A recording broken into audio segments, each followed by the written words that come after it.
Boldwood presents A Sky Full of Stars, written by Fay Keenan and read by Francis Butt.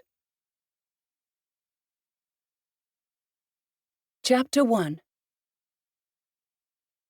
If Charlotte James believed in so-called cosmic balance, which she didn't, today would have reinforced that belief. Call it karma, equilibrium, or downright law of sod, there was certainly something at play, throwing objects in her clearly defined path. Not even the sympathetic gaze of Comet, her ever-loyal cocker-spaniel, was enough to raise her spirits on a dull Thursday afternoon in her minute office at the back end of the archive of the University of North West Wessex's astronomy department. Comet himself was a kind of furry testament to the relative unimportance of her role in the department. Things were usually so quiet in this part of the building that no one was remotely bothered that Comet accompanied Charlotte to work on the days she needed to be on site. He'd become her unofficial research associate, and the jokey picture of him next to the Morrow telescope, the impressive device that topped the building where she worked, that she'd framed and put in pride of place on her little desk, cemented that light-hearted view. The little spaniel was sitting proudly in the picture, the white star on his chest shining in contrast with his silky black fur. So long as he kept out of the way of the equipment, and some of her rather less dog-friendly colleagues, no one seemed to concern themselves with his presence. It was just as well, Charlotte thought, since he was pretty much her only companion, either at work or away from it, apart from check-ins by her line manager, Professor Jim Edwin. Archiving could be a solitary process, and of late, for Charlotte, it had become even more so. And to add insult to injury, the first email she'd received that afternoon had been from Todd, the American senior research associate that she'd spent days, nights, and most of her free time with for the past year, finally calling time on their relationship. It wasn't as though she hadn't been expecting it. They'd made vague promises to keep things going when he'd accepted the fellowship back at his university in the United States, with even more vague promises that she'd try to find herself a post at the same institution in due course. The trouble was, jobs for historical astronomical archivists were so few and far between, especially in these straitened times for funding, that there had seemed very little prospect of that, even when she'd said it. Even though she hated to admit it, it had really only been a matter of time before he'd met someone else. So that was one side of the cosmic balance theory, she thought wryly. Perhaps the email that had followed it was the other. Idly, since she had nothing better to do, she clicked it open again and reread its contents. Dear Dr. James, we would be delighted to offer you a 5-week post at the Lower Brambleton Observatory to undertake the archiving of the site's records room prior to the removal of the documentation to the School of Astrophysics at the University of North West Wessex. Your CV was exemplary, and your experience thus far is impressive. The position would be open from mid-July, subject to your department's approval, and the salary would be at the expected level. Charlotte drew in a breath as she saw the figure that the email displayed. It was well above the rate she was on now, and for 5 weeks' work over the summer, when things got quiet in the department and the undergraduate students had all gone home, she was more than happy to pack up hers and Comet's possessions and move.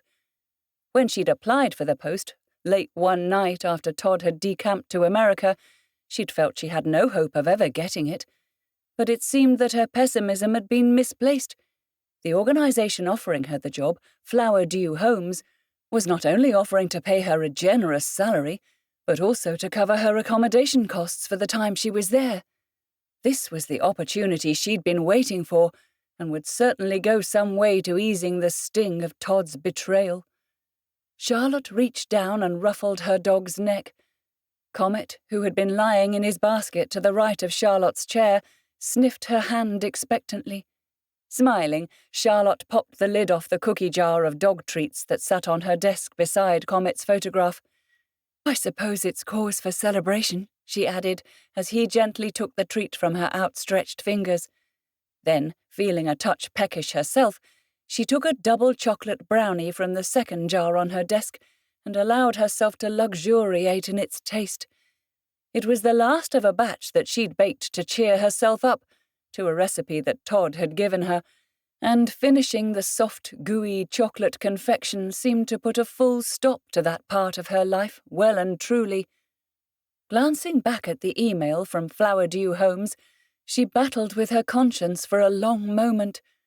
Much like the development companies that called in archaeologists before they could build on recently acquired sites, Flowerdew Homes had contacted her department to oversee the decommissioning of the Lower Brambleton Observatory, a building that had been standing for nearly 130 years.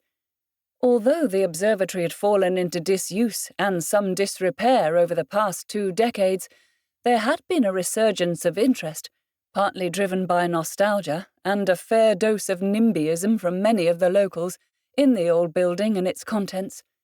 Flowerdew had borne the onslaught, though, and planning permission had been granted to develop the 40-acre site into a housing estate to enlarge the hamlet of Lower Brambleton. As with many of these developments, a new doctor's surgery and a preschool had been promised, as well as sympathetically created play areas and green spaces. The observatory's loss would be the village's gain eventually. Charlotte would be lying to herself if she said she was completely comfortable with the demolition of a site of such special astronomical interest, but at least, she figured, if she was in charge of the archiving, she'd be able to make sure the contents of the observatory were treated with the respect they deserved. In addition, the prospect of a summer away from Bristol, where the University of North West Wessex had its main buildings, in the countryside, did have an appeal, if only to get away from the painful memories of her now-defunct relationship with Todd. She was due to move out of her university accommodation for the summer anyway, as there was yet another visiting professor, this time from CERN, the European Organisation for Nuclear Research, no less, who was going to be put up there for the duration of the vacation. Charlotte was a warden in one of the newly built accommodation blocks for the first and second-year undergraduate students. She received a small stipend for this, on top of having accommodation in a self-contained flat on the ground floor of the building that she could live in for the duration of each academic year. The arrangement took the pressure off having to finance living in the centre of Bristol, and since there had been a drive by universities across the country to make the welfare of undergraduates, especially those in their first year of study, more of a priority, the University of North West Wessex had adopted the live-in warden scheme a few years back. It meant that students had a permanent point of contact where they lived, and Charlotte could alert the pastoral teams if any issues arose with students who might be struggling to adapt to university life. While she was sure that eventually being a mentor and informal parent to 18-year-olds would lose its appeal, she enjoyed the post, and she felt that it was a role that really made a difference to the lives of some of the students. Of course, there were incidents where living so close to undergraduates had been irksome. The drunken singing of a gaggle of teenagers straggling home after a student night in one of Bristol's many nightclubs had often awoken her, especially when they crossed Hangover Row, as the patch of green space outside her flat was known. This sometimes caused even the soundly sleeping Comet to grumble, but for the most part the students were courteous and pleased to have her on their turf. The accommodation went with the job, on the proviso that she could be flexible when the university needed her to be, and this flexibility meant that she often had to move out during the vacations, but this had never been a problem. She was getting a little old to return home to her parents for extended periods, but her friend Gemma had a spare room and never minded taking her in as a temporary lodger. But not this summer. This summer, Charlotte was going somewhere new. It was an exciting prospect, and just the antidote she needed to the dull ache of being dumped by Todd. "Well, Comet," she said to the spaniel, who was looking hopefully up at her at the possibility of another treat, "it looks like you and I are going to the country." Chapter 2. 2 weeks later, at the official end of the university's academic year, Charlotte put the final touches to her packing and prepared herself for the off. Luckily, there was plenty of storage on campus, so she was able to put most of her belongings into boxes to be returned when she moved back into her accommodation at the start of the new term in September. She was used to packing light, having spent a great deal of her time travelling the world for her postgraduate studies. But for the past couple of years, she'd been relatively settled in Bristol, where she and Comet had shared the flat during term time and then decamped to Gemma's or her parents' house for the holidays. Her mother and father had started to give her that kind of look, though. The look that, roughly translated, meant, when are you going to get a proper job and buy a place of your own? Not just yet. The life of a researcher and archivist suited her, and Comet was all the company she needed. Of course, for a while she'd thought that she and Todd might settle down together, but clearly that wasn't going to happen now. Even if she hadn't had to vacate her accommodation, a quick look at Google Maps had confirmed to her that she'd have to find somewhere near the observatory to live for the duration of the post anyway. She'd recently passed her driving test, on the 6th attempt, but she didn't have the spare cash to buy a car and finance the astronomical running costs as a new driver, so she still relied on buses and her own 2 feet while she was living in Bristol. The city was very public transport friendly, which helped a lot. However, public transport to Somerset, especially the remote part of the country where Lower Brambleton was situated, was practically non-existent. This had worried her for a while before she decided to accept the job. Lower Brambleton seemed picturesque, but it was a tiny hamlet almost equidistant in the centre of a triangle between the towns of Minehead, Taunton and Yeovil. Buses did run every couple of hours, but there was no direct service to Bristol, and it would take 3 hours to go from the university to Lower Brambleton.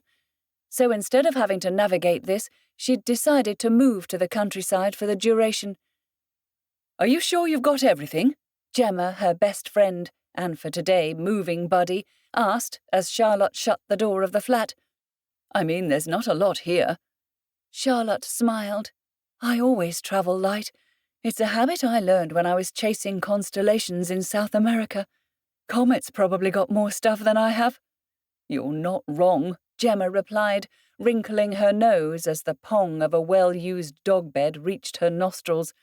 "Might be time to get him a new basket."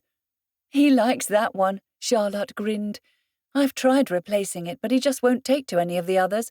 He's a creature of habit." "Like his mistress," Gemma observed as she started the engine of her VW Touareg, "which makes it all the more surprising you're upping sticks for this weird job. I mean, I can understand wanting to get as far away from that tosser Todd as you can, but since he's already stateside, why wouldn't you just bunk with me while your flat's being occupied? I've got tons of room, and I could do with a lodger for the summer." Charlotte, who'd reached back to plug Comet's seatbelt lead into the socket in the back seat, gave her friend a smile. "It's not that I don't appreciate the offer," she said as she turned back around, "but, I don't know, there just seemed to be something about the observatory project that feels right. Someone should be there to take it all apart, record the artifacts and documents for posterity, someone who actually knows what they're doing. I mean, can you imagine if they'd just gone ahead and thrown all the star charts and records into a skip?" She shuddered. "I might not usually be on the side of a developer, but at least they seem to want to take care of the history they're getting rid of." "I get it," Gemma replied as they headed south out of the city and for the open road. "And you've always loved working on your own. I just worry that Lower Brambleton could be a bit isolated, even for you. I don't like the thought of you all alone in the countryside, licking your wounds after Todd the twat has done the dirty, with nothing but a manky, mouldy old telescope and an archive of mildewed star charts for company." Charlotte saw the concern in her friend's eyes as Gemma glanced from the road to her and then back again and gave her a reassuring smile. "I think the telescope's already gone," she said, "and besides, it's better than pining in Bristol, going back to our old haunts and wishing he hadn't hooked up with some new, better-looking model. After all, there's nothing I can do about it, is there? Might as well make good use of the summer break and supplement my meagre income as a researcher with this project. I suppose."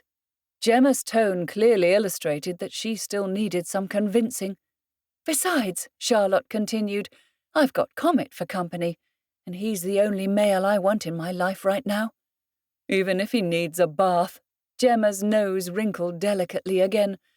Promise me that's the first thing you'll do when you get there, or your new landlady'll chuck you both out on the street before you've even had the chance to get his smelly old bed in situ. Charlotte laughed. I promise, although she did say that she was a dog lover, so hopefully she and Comet will take to one another. Let's hope so, Gemma echoed.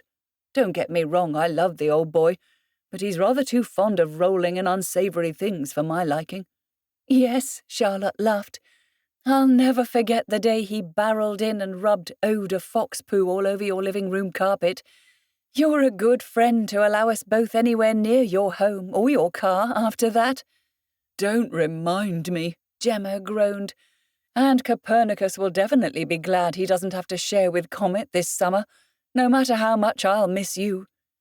Copernicus was Gemma's fat, aged ginger cat, and although he definitely had the upper paw these days, having bopped Comet more than once on the end of his sensitive nose for stealing his food, there was no love lost between cat and dog.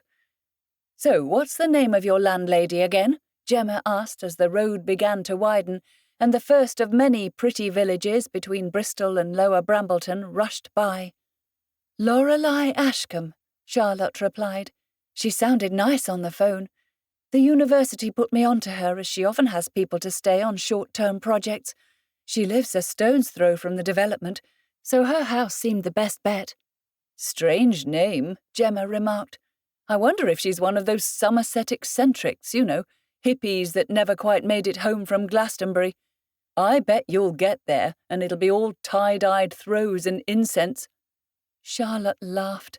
She didn't sound like an ex-hippie on the phone, but I promise if she gets too way out, I'll ring you and you can spend the next few weeks driving me from your place. Just promise me you'll have a good sniff of any weird-looking tea she makes before you drink it, Gemma replied. You never know what they're likely to put in it in the backwaters of Somerset. I will. Charlotte kept smiling.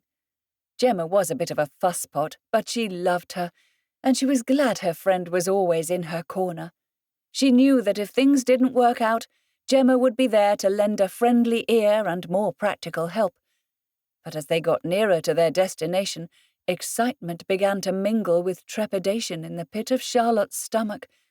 She couldn't help wondering if she'd made the right decision to spend her summer in such an isolated spot. Chapter 3. It wasn't much longer before the roads, wide and well-maintained on the outskirts of Bristol, began to narrow, and as Gemma navigated her way towards their destination, Charlotte took the opportunity to look at the landscape passing her window, which was becoming greener and more rural by the mile. She felt a little nervous. She'd lived in Bristol for 10 years now, ever since she'd arrived as a wide-eyed undergraduate, and apart from the time she'd spent after her degree and before her postgraduate studies in South America, she'd barely been away from the city for any great length of time. Well, it's certainly going to be quiet. Gemma broke the silence that had descended between them as she took a left turn down an even smaller lane. Looks like there's not a lot of phone signal out here either. We must be in a black spot. Charlotte glanced up from her phone, where she was struggling to find one bar of 3G, and noticed the lane they were on was nestled at the foot of a large expanse of woodland-covered hillside. The hill loomed large above them, and again she wondered at the remoteness of Lower Brambleton. Then she chided herself. She'd been in far more cut-off places in her career. However, she was used to being able to stream the horror films she was so fond of at the tap of a finger. She wondered if that would be out of the question here. It's got to be around here somewhere, Gemma muttered, glancing at the car's sat-nav and then back at the road in front of her. Says we're about half a mile from Nightshade Cottage. That was the name of the place you're staying, wasn't it? Yup, Charlotte confirmed. Nightshade Cottage, in deepest, darkest Somerset, where Lorelei, her exotically named landlady, lived, where there was virtually no phone signal and the roads were barely wide enough to get a single car down. If that wasn't the setting for a horror movie, Charlotte thought, she didn't know what was. She had to admit, though, as she wound down the window to let in a bit of fresher air, Comet really did need that bath. The scent of cut grass, underpinned by a muskier smell of decaying, rust-coloured bracken that thrust its fronds toward them from the high banks on either side of the road, that it was beautiful in a ragged, untamed, earthy sort of way. Pushing away the thought that sprang to mind of the movie Jeepers Creepers that she'd seen far too young late one night on the television when her mum and dad had thought she was tucked up safely in bed, she tried not to imagine the kind of creatures that might be lurking in the trees above. Don't be so daft, she told herself impatiently. Her imagination really was starting to get the better of her. She had Gemma and Comet with her. No self-respecting creature of the night would dare try to attack the three of them. "Ah, this looks like it." Gemma's exclamation broke into Charlotte's reverie. "I knew we'd find it eventually." Off to their left there was a narrow track, and at the foot of a space that seemed barely wide enough to get Gemma's Tuareg down in one piece was a beautifully written sign, black paint on a white background, announcing that Nightshade Cottage was this way. Turning onto the track, Charlotte caught Gemma's amused glance. "And I think you can see now why there isn't a regular bus. I don't think this part of Somerset has seen any public transport since a hansom cab and two." Charlotte grinned at her friend. "Well, the guy I spoke to on the phone from Flowerdew Homes warned me it was a touch, rural. Seems he wasn't kidding." "There's rural, and there's the arse end of bloody nowhere."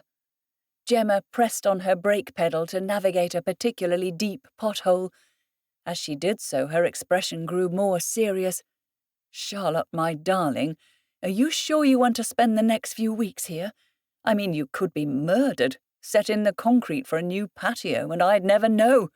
"Now who's letting their imagination run over time?" Charlotte laughed. "Just because you're a town mouse who's never lived anywhere but the city doesn't mean you can go all hot fuzz on me and start casting aspersions about murderous locals." "That may be so," Gemma replied as she manoeuvred over yet another pothole, "but I've got a feeling that things are going to change for you here, and you know what happens when I get a feeling."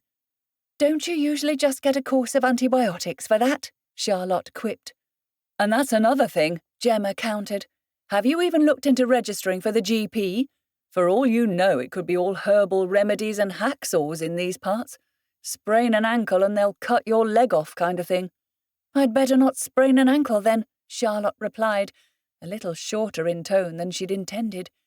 Being cautious was one thing, but she wasn't a child, and she was beginning to get irritated by Gemma's assumption that she wouldn't be able to cope out here.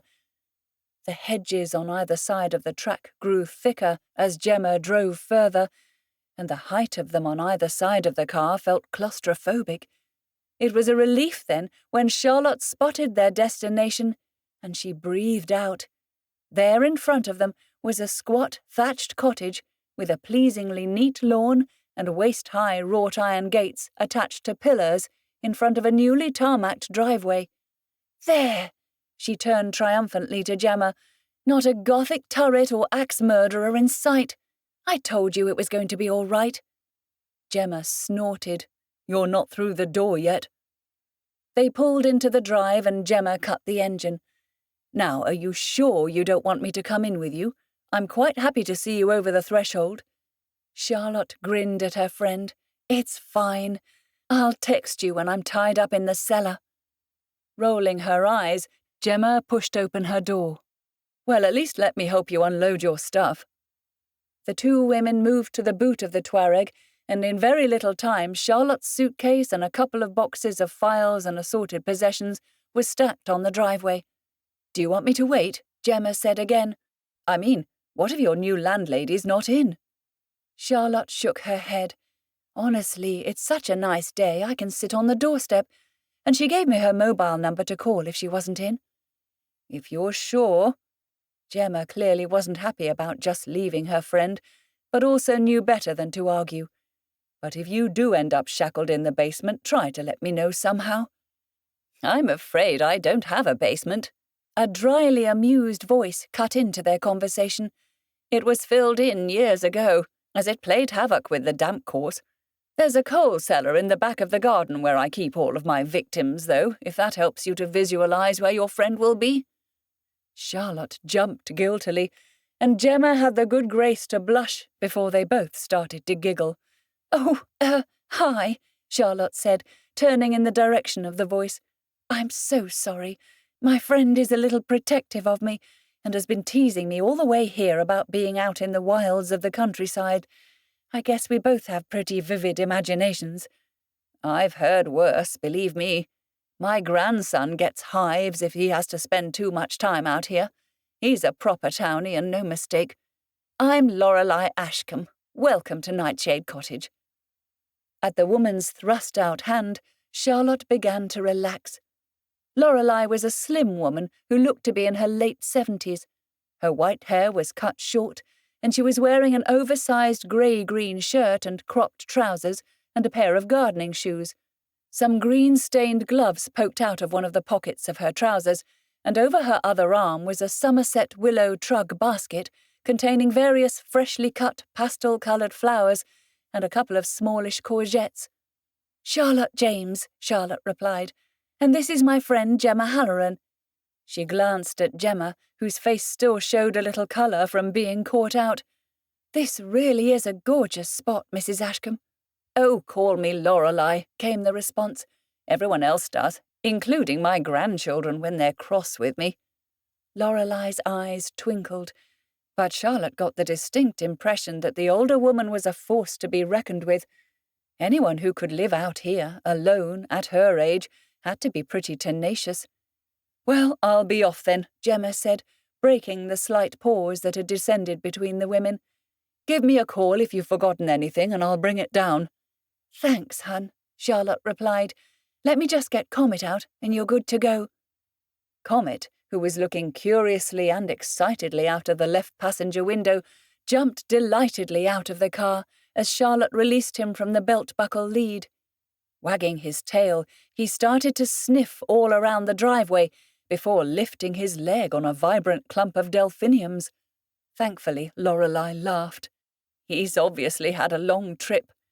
She bent down with a slight creak and ruffled the dog's neck as he came back to where the women stood.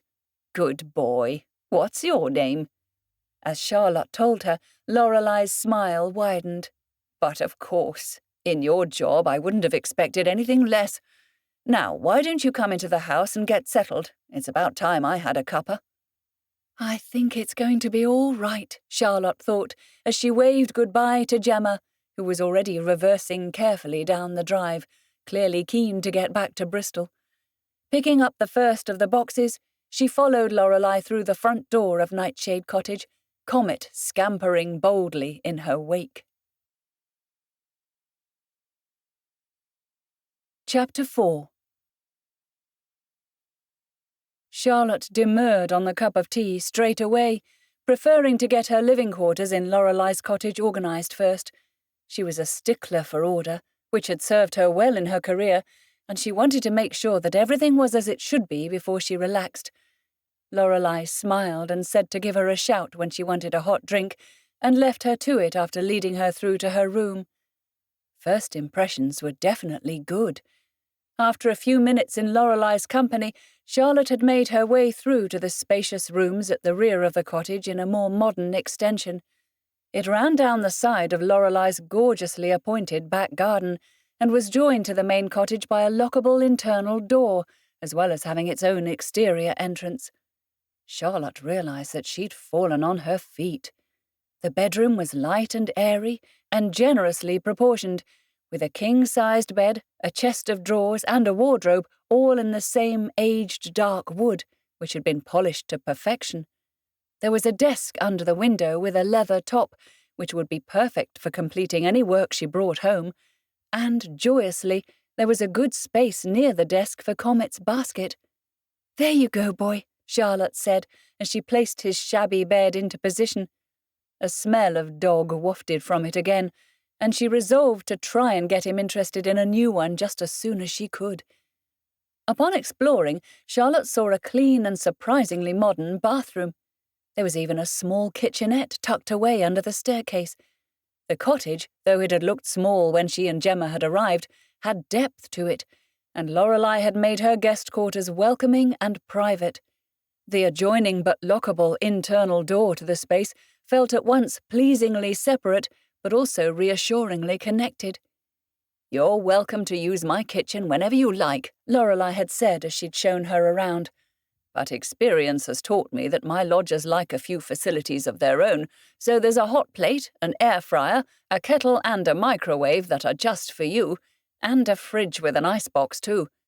Just let me know if you'd like to make arrangements for dinner on a weekly basis. I'm more than happy to cook for you if you give me a little notice." Charlotte had smiled at that. She appreciated Lorelei's offer, but she was a largely solitary animal, and guessed she'd probably end up just cooking for herself most of the time. She'd said thank you, though. This was going to be a slightly quirky living arrangement, she could see, but it was one she was more than happy with for the summer. "And this chap will be pleased that you got your own door to the back garden," Lorelei had continued, giving Comet another ruffle. "I'm delighted to have him as a guest, provided you clear up his doings from the lawn. My great-grandchildren visit a lot, and they like a game of footy on the grass from time to time." "Of course." Charlotte was surprised that the spry-looking Lorelei was old enough to have great-grandchildren, but perhaps she was older than she looked. "He and I are very well trained in that regard." She always had a ready supply of poo bags with her on her belt whenever she took Comet out, and she'd brought several rolls with her for her stay in Lower Brambleton. She appreciated just how rare it was to find a landlady who would accept a dog as part of the rental, and she wanted to make sure that Comet remained as welcome as she was. Lorelei had left her to it then, and for a little while Charlotte had just wandered about, getting to know her space, putting her things away, and trying to adjust mentally to the new place. The quiet was something that was going to take a while to get used to, after the hustle and bustle of being a house parent in the halls of residence. There was always someone around, often knocking on her door. Here, although Lorelei was just the other side of the wall, the silence was almost overwhelming. Eventually, she'd decided to rejoin Lorelei for the promised cuppa, and now they were sitting out on the patio that ran between both sets of doors to the back garden, enjoying the late afternoon sunshine. Charlotte kept half an eye on Comet as he took his time sniffing around the secure back garden, making sure he didn't take any flying leaps into Lorelei's well-kept rose beds and herbaceous borders. The dog seemed content just to wander, though, and soon, for the first time since she'd left Bristol, Charlotte began to relax. "It really is beautiful here," she commented between sips of tea. "I didn't expect it to be so remote, but it feels incredibly peaceful, too." "That it is," Lorelei agreed. "But don't be fooled. There's a decent community in Lower Brambleton, even if people are largely outnumbered by grazing sheep." She smiled mischievously at Charlotte. "Of course, that'll all change when the new housing estate is built. I can't tell you how many locals have been up in arms about it." "And what do you think?" Charlotte asked, figuring that she probably already knew the answer. Lorelei, after all, was a dyed-in-the-wool local. She would doubtless be opposed to anything encroaching on the sanctity of the village. Lorelei paused, putting her mug down on the garden table before she replied. "Well, change comes to everywhere," she said eventually. "And if I'm honest, it's about time something came along to wake this place up. Admittedly, 100 houses backing up against the area of outstanding natural beauty is quite a way to do it. But I do feel at my age some upheaval is inevitable." "So you're in favour of Flowerdew Homes developing the land, then?" Charlotte was surprised. Lorelei's expression clouded for a moment, and then, like the sun breaking out again, she brightened. "Anything that means my darling granddaughter Thea can finally afford to move back to the village where she grew up is all right by me. She's a school teacher, and when the houses are built she'll be able to do one of those shared ownership things. It's her only chance of being able to return here." Charlotte nodded. "I can see why you'd want that. It's difficult to get a foothold on the property ladder as it is, and I should imagine that's an unattainable dream for a lot of people around here." Absolutely, Lorelei replied. And what else could they do with the land? Leave it there, getting more and more overgrown, while young people are struggling to find somewhere to live? But the observatory's a historic landmark, Charlotte said. Isn't it worth saving? Lorelei scoffed at the notion. That place has lain unused for nearly 20 years, she counted. I think it's about time it was officially mothballed, and then we can all get on with our lives. There was something about Lorelei's tone, an undercurrent of sharpness, that piqued Charlotte's interest. It was unusual to find a woman of Lorelei's years being so in favour of change, but Charlotte wondered if there was another reason she was so sanguine about the observatory being demolished. Well, I'm sure the university is going to be pleased with the new additions to the archive, Charlotte said. I've already been doing a bit of research, and apparently there have been quite a few cosmological discoveries made in Observatory Field over the time it's been there. There was the sighting of a supernova in 1965, and it's been a hot spot for meteor shower observations for almost as long. It amazes me that after all of that history, the building hasn't been in working order for the best part of 3 decades. Well, these things fall out of fashion. Lorelei's tone was a little clipped, but Charlotte wondered if she was just tired. She'd obviously been out in the garden all day, and as evening started drifting softly in around the cottage, the sun's beams had also moved around the other side of the building, so it had grown a little cooler.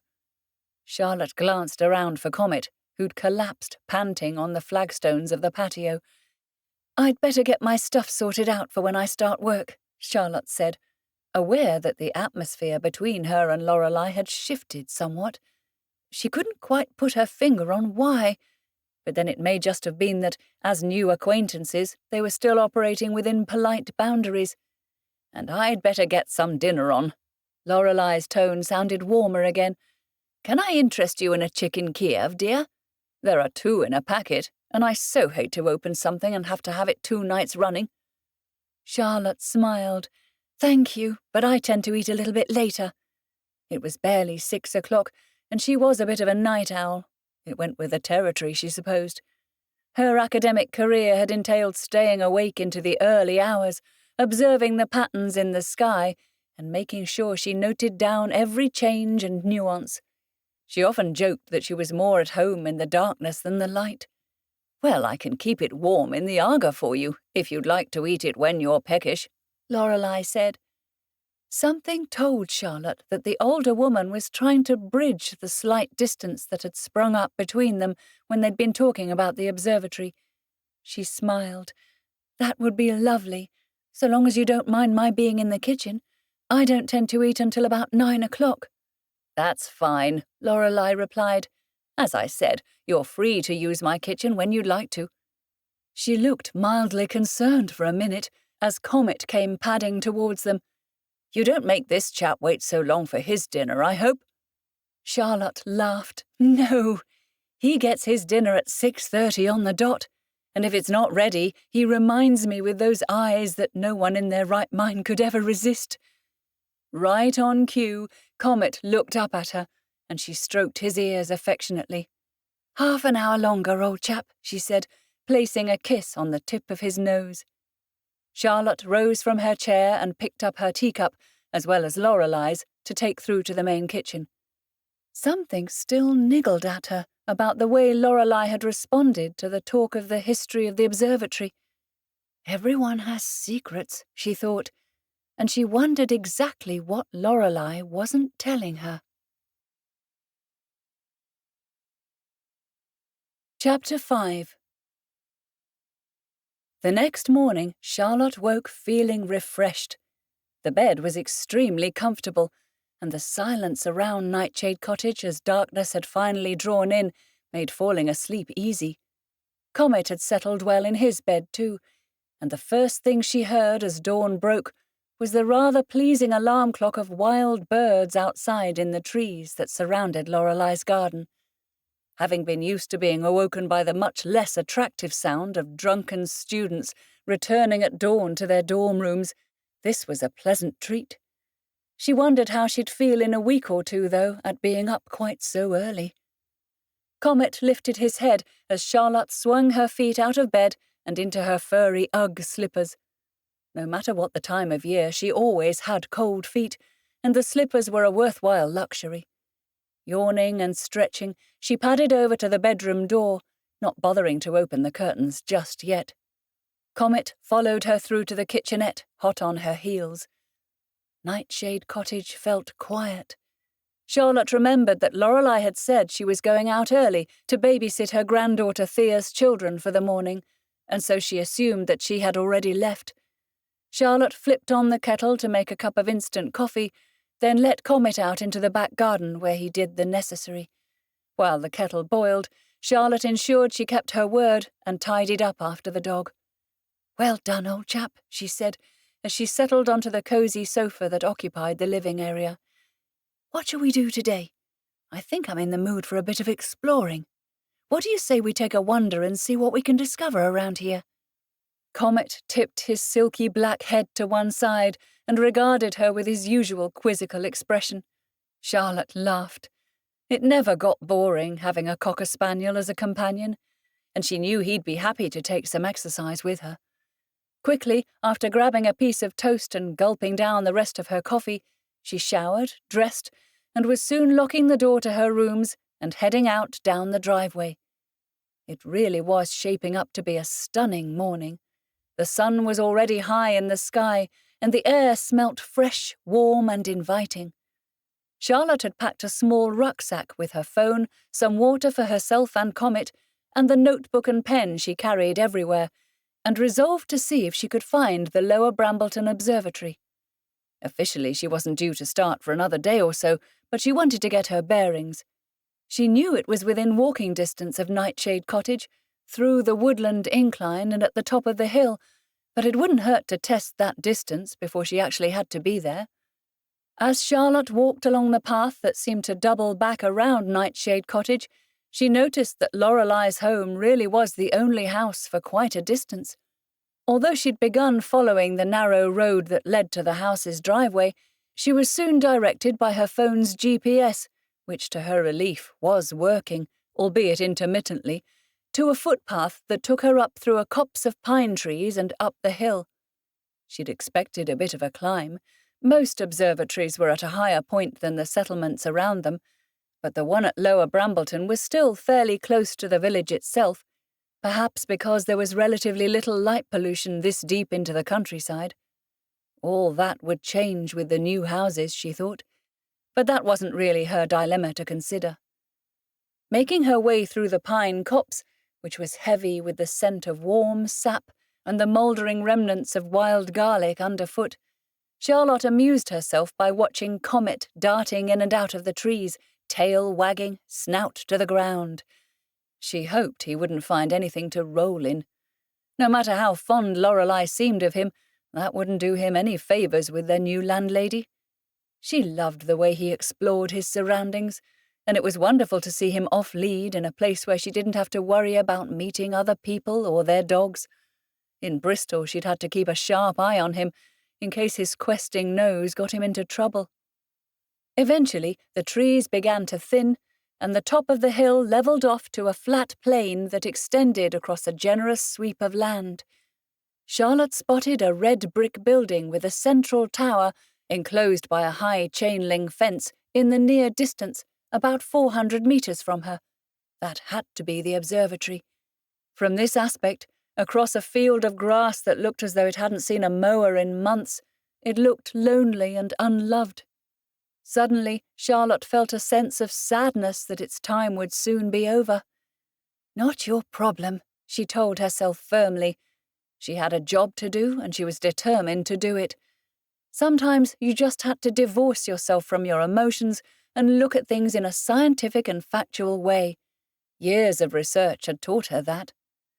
Making her way across the field of tall grass, wishing she'd put jeans on instead of the cut-off denim shorts she'd chosen for the walk, she drew closer to the building. First impressions were not encouraging. There was mortar missing from between the serried layers of red brick. The dome that topped the observatory and provided the opening for the telescope was green with age, and alarmingly had what appeared to be cracks across several facets.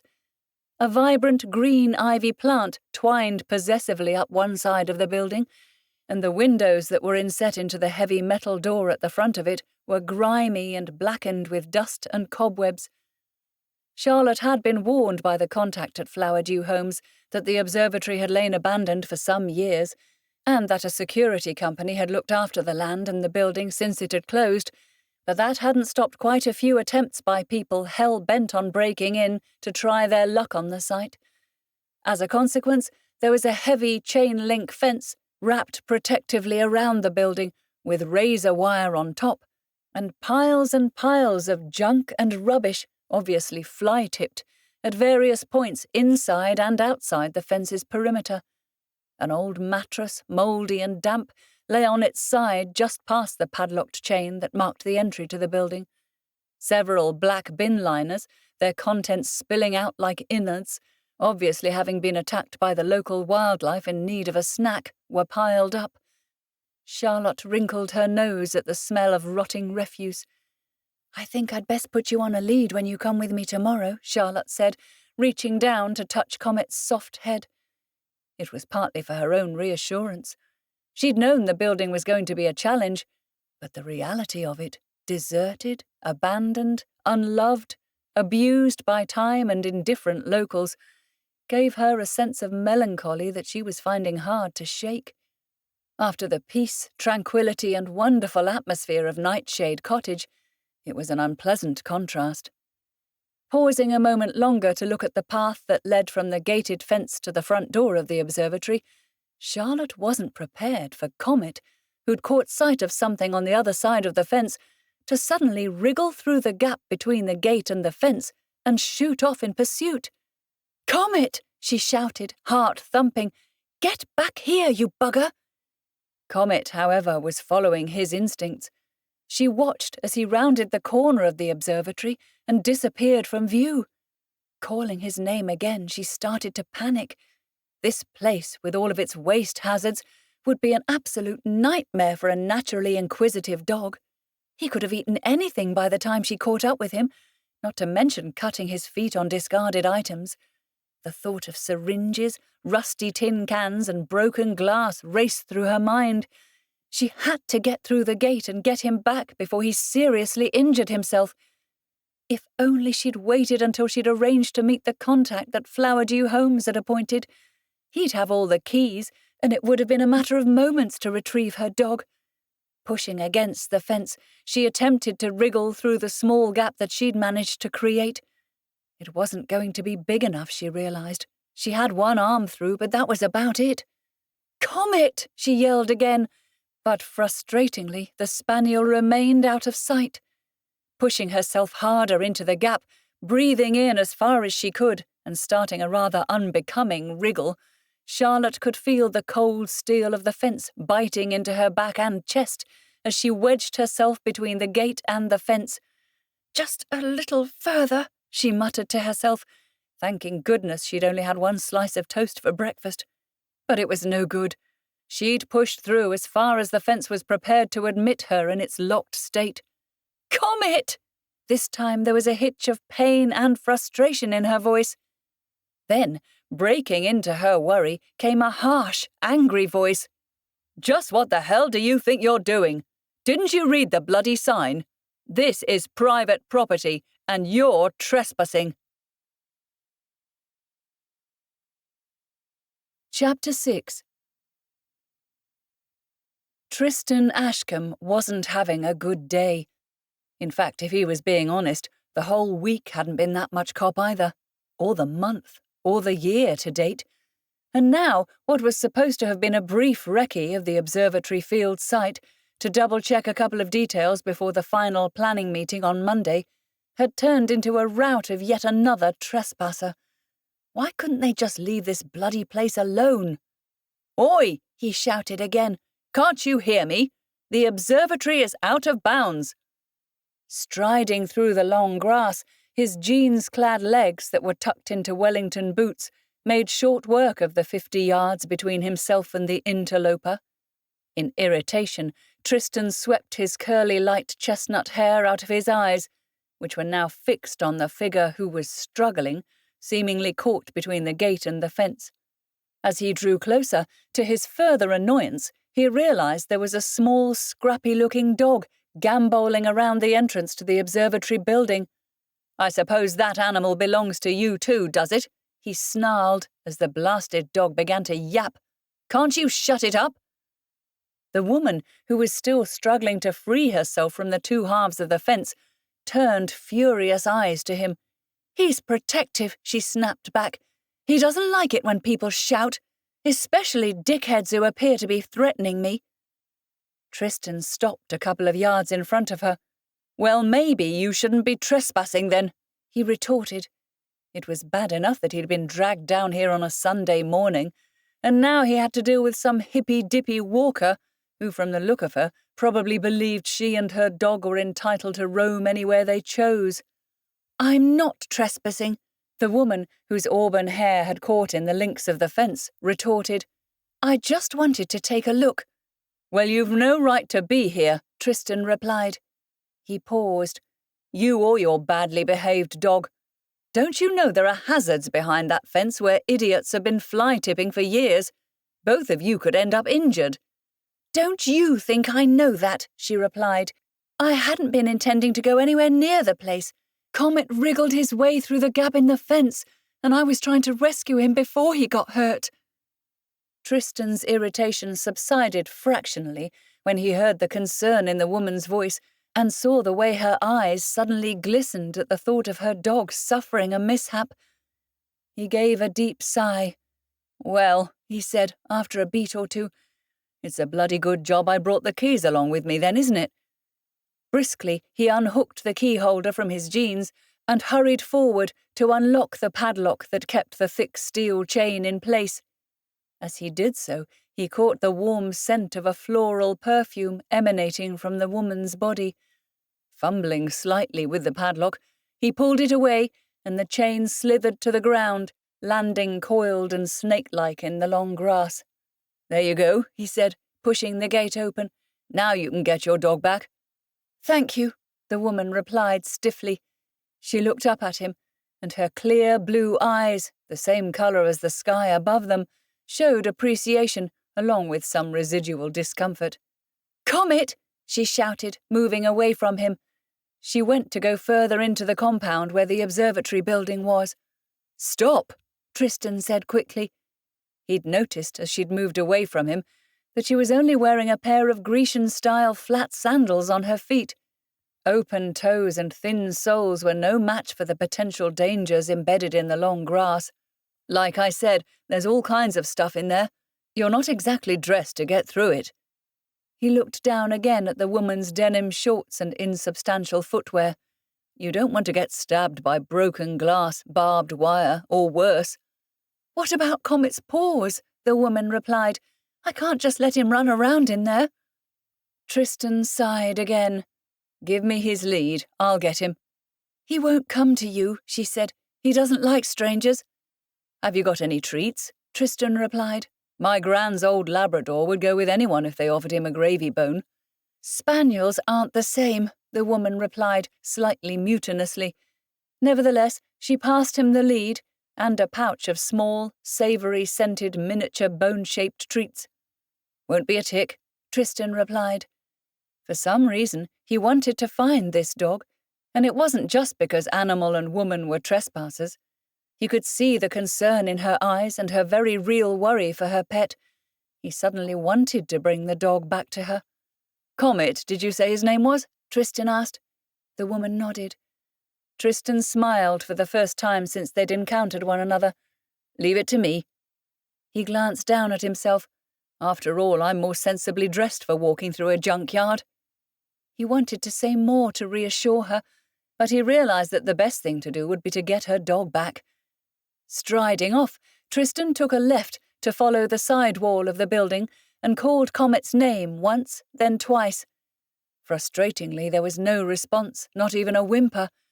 At least that hopefully meant the dog hadn't fallen foul of a rusty nail or a bed spring to the paw, Tristan thought. Eyes peeled for the sight of a small black dog in the shade of the building, he glanced back behind him and could just see the woman making her way gingerly, footstep by careful footstep, through the unkempt grass. "Stay there," he called back to her. "Honestly, you don't want to be wandering around here if your shoes aren't armor-plated." He was only half joking. The first time he'd visited the site after the planning decision had been made was on a grim mid-November day. He'd been wearing brogues with virtually no grip on the soles. Not only had they ended up covered in mud and rendered unwearable, but when he'd removed them that evening, he'd found a rusty section of barbed wire embedded in the heel. A tetanus jab hadn't been on his list of things to do when he took on this job, and so he'd been careful ever since to avoid wearing anything other than stout boots when he'd come to Observatory Field, whatever the weather. "Comet!" he shouted, feeling irked now. Where was this bloody dog? From behind him, he could hear the woman shouting the dog's name, too. She clearly hadn't trained the spaniel very well. His recall was shocking. Continuing on, turning another corner so that he was at the back of the building, he suddenly